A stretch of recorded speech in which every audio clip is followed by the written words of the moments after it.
Lost Perth is published by London publisher Pavilion Books. The Lost series covers around 50 towns and cities in the United Kingdom, America and Australia.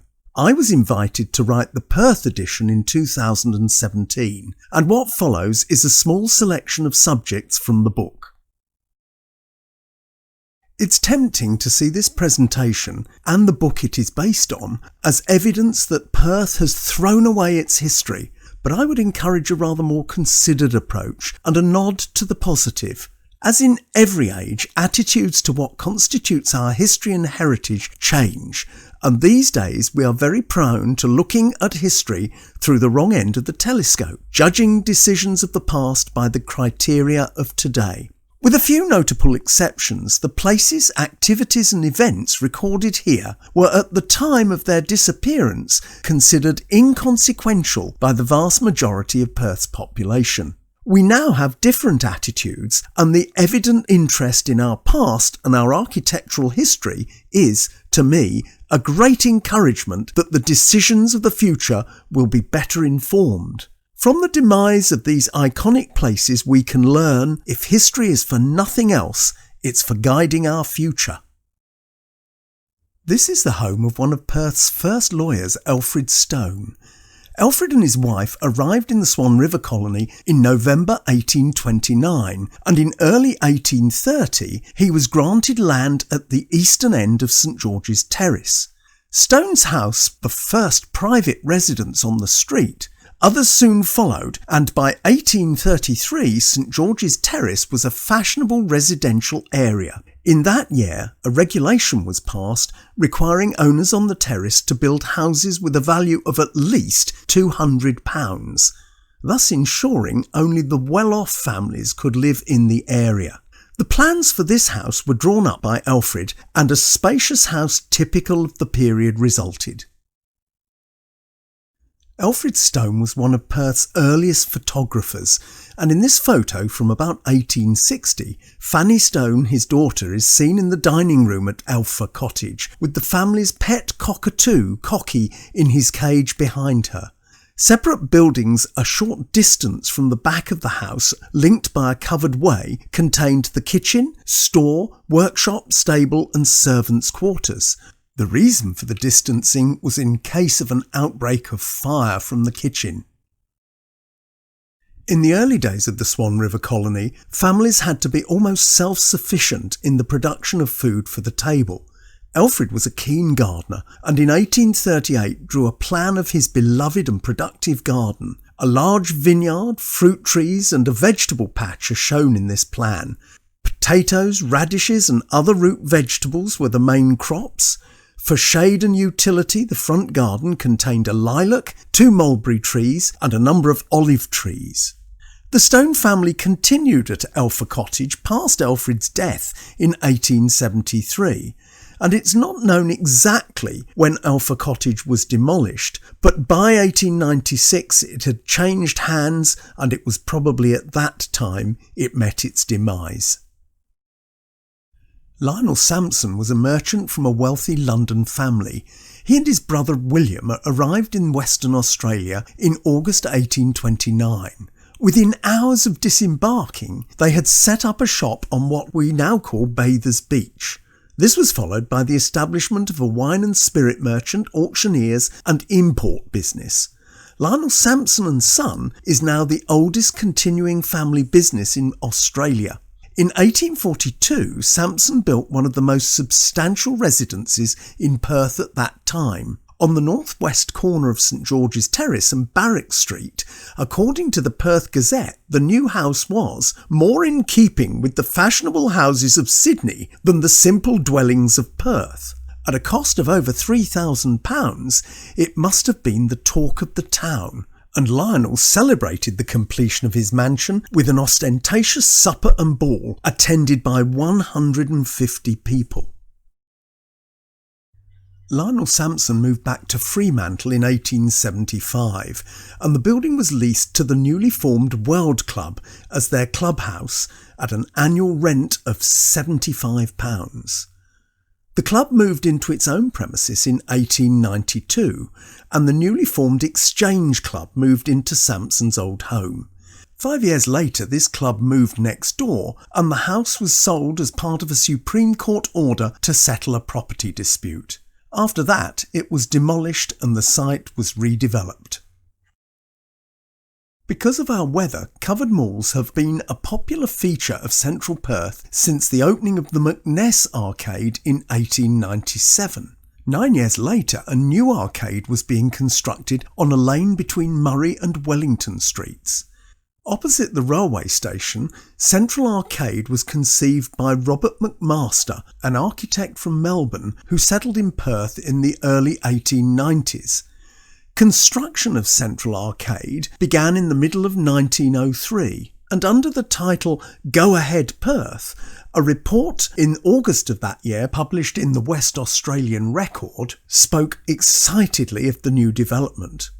Quite a new and important development is proceeding in the midst of Perth, almost as yet unnoticed by the general public. Mr. McMaster, with a busy staff of workmen, is transforming what has been hitherto known as Station Street into an up-to-date arcade. Although the arcade was not officially opened until 1906, advertisements published late in 1903 indicate at least one trader had already moved in. The Commercial Trading Company, a well-known local firm of tailors, seems to have opened before the building was finished. Parked outside the Wellington frontage of this arcade can be seen a 1918 Dodge Tourer and a 1912 Ford T Tourer.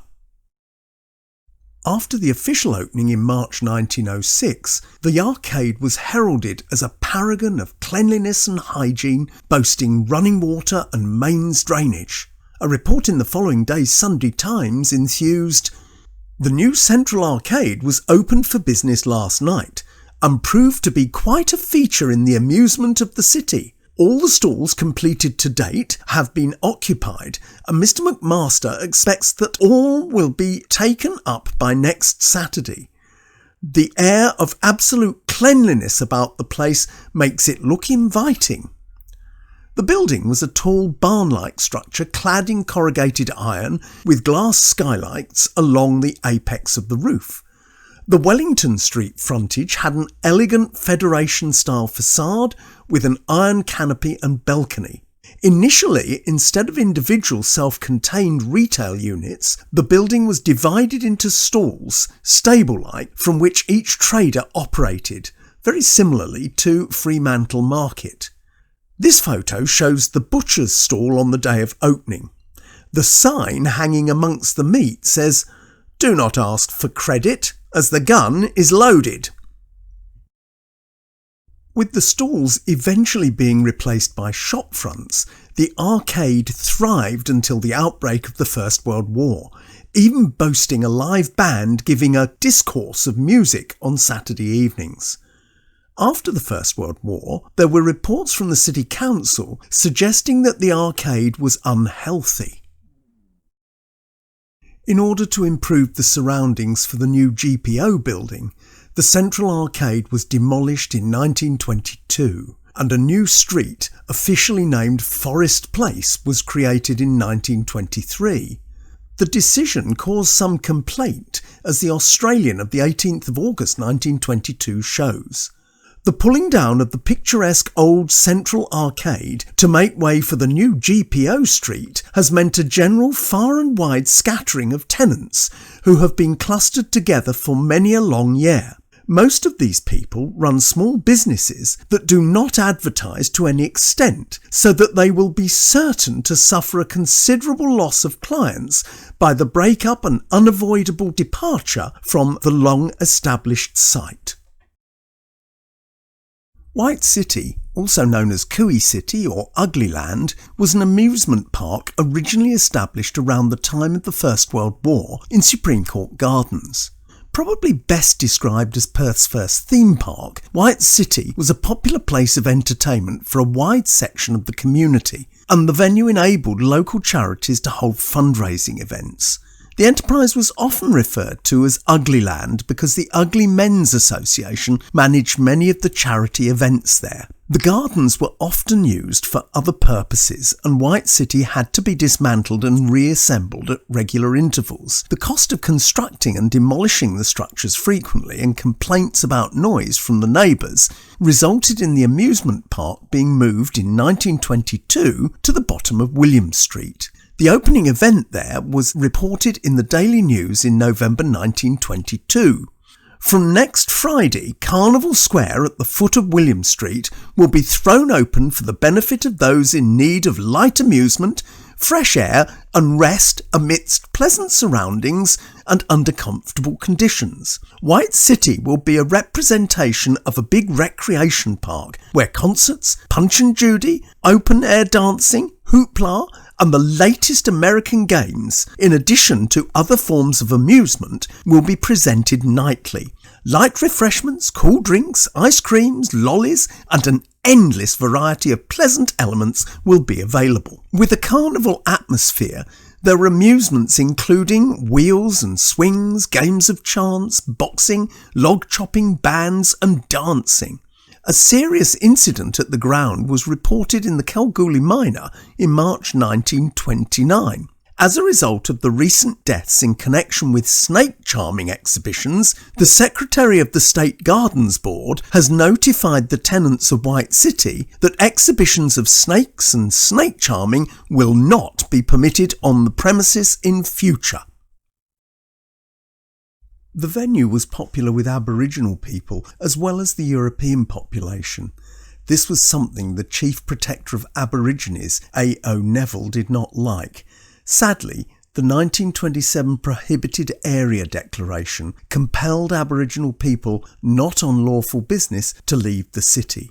This gave Neville the excuse he needed to make the name White City poignantly relevant. White City was popular with many other groups and individuals, much to the annoyance of many who considered it an extremely immoral concern.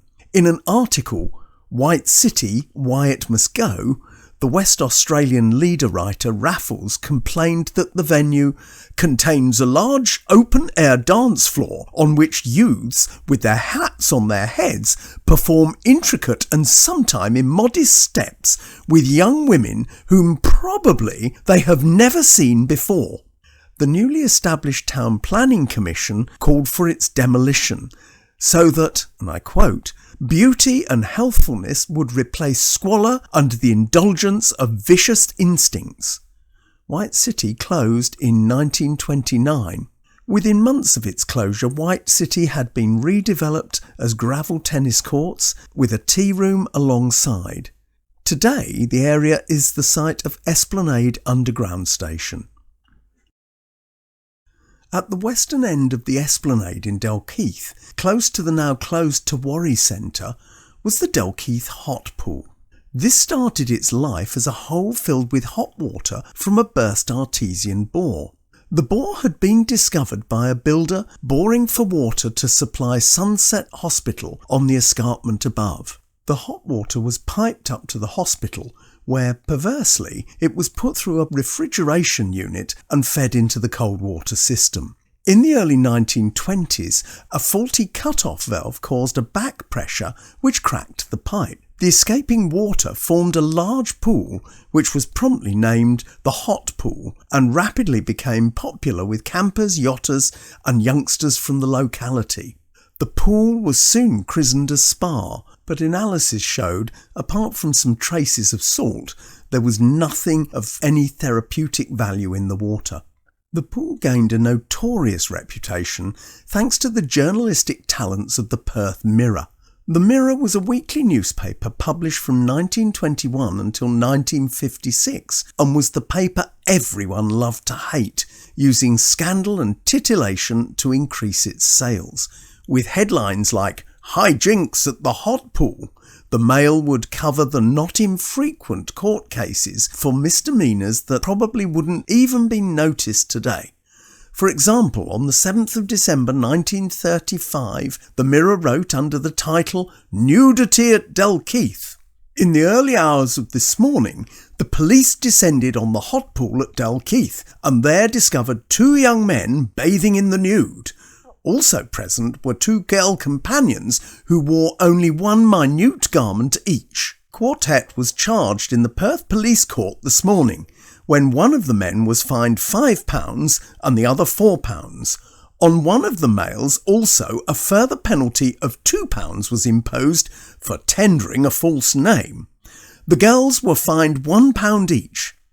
Incidentally, bathing in the nude, or nearly nude, has been going on of warm nights at the hot pool in Dalkeith for so many years, many people will probably consider the quartet unlucky to be caught out of the scores who go there minus their bathers. In 1938, the Mirror wrote, "The hot pool at Dalkeith has become notorious for its attraction to nudists, and rarely is this secluded haven without its birthday suitors at night and in the early hours of the morning." During the Second World War, the pool reached the peak of its summer night activities, probably because the military were using the area for PT instruction, which would have introduced servicemen and women to the nighttime possibilities of the pool. By October 1945, the military authorities had decided enough was enough and were threatening to fill in the hot pool. Such was the popularity of the pool that one enterprising young patron created Howson's Hangout, a probably unlicensed bar. After the Second World War, the Nedlands Road Board took over management of the pool from the State Gardens Board. Newspapers in 1946 reported a new hot pool large enough for swimming in place of the old one was to be constructed, complete with changing sheds, which it has to be said usually gained an air of redundancy after about 10 o'clock at night. In the winter of 1950, the surrounding area was landscaped and repairs made to the changing sheds, and in November of 1952, 60 Jehovah's Witnesses were baptised in the pool. Nobody reported whether they were clothed or naked. Even with these improvements, there were still complaints of men swimming in their underpants.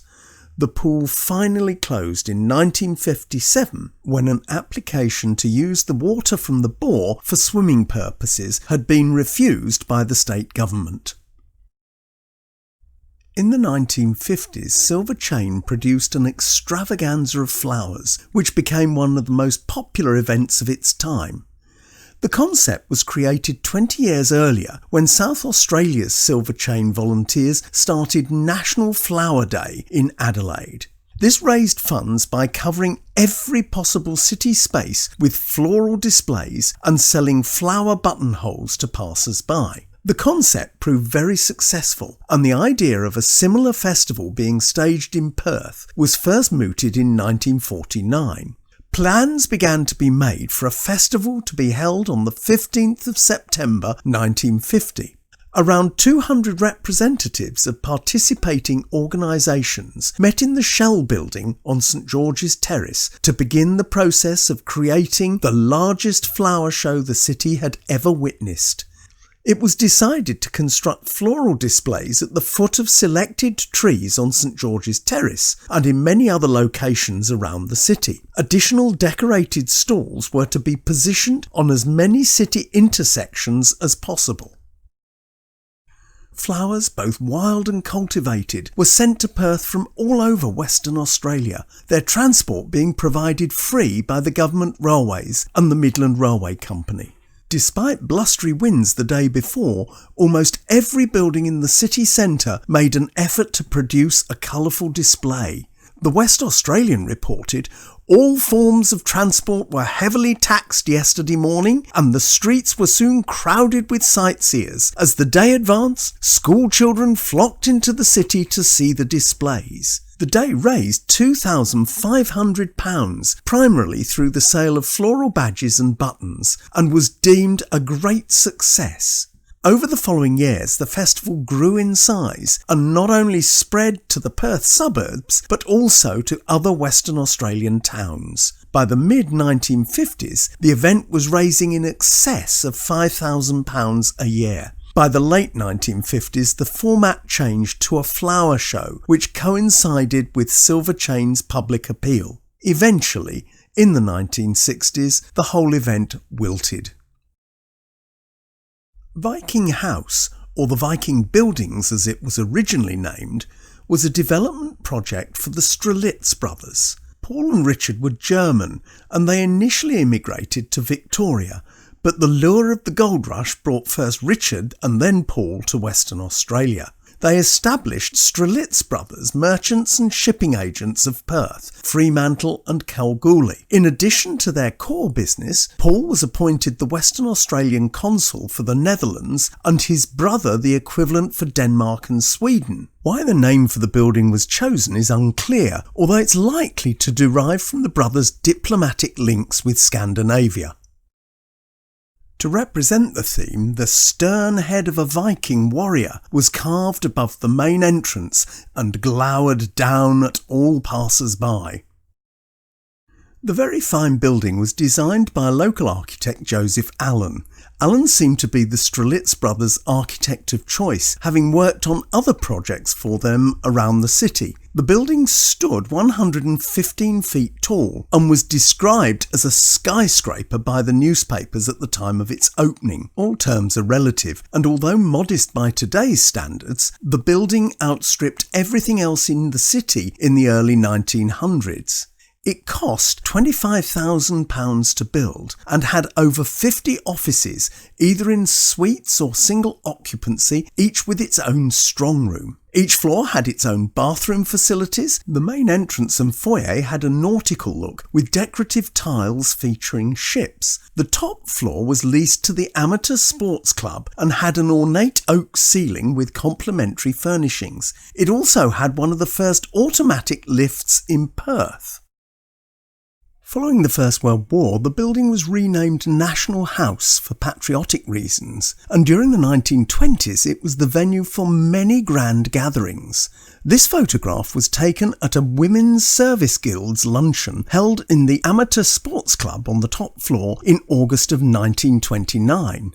Later, the building became the venue for Perth's first nightclub, the Miami Club, which opened in August of 1937. It must be said, however, that the concept of a nightclub in the 1930s was somewhat different to the current examples. The West Australian reported, "The inaugural dinner and dance of the Miami Club, Perth's first nightclub, was held last evening in the club's rooms in National House."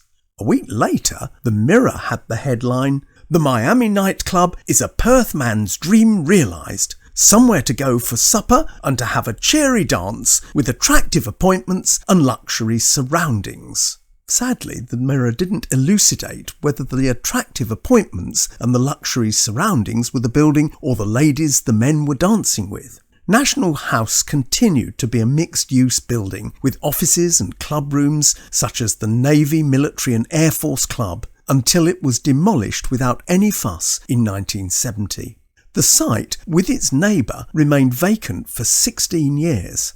In 1986, the entire area was acquired by the Superannuation Board of Western Australia, the Bond Corporation and Laurie Connell and Partners, who planned a 51-storey skyscraper.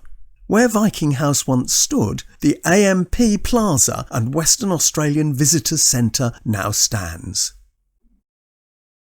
Lost Perth is available at all good bookshops, priced $29.99.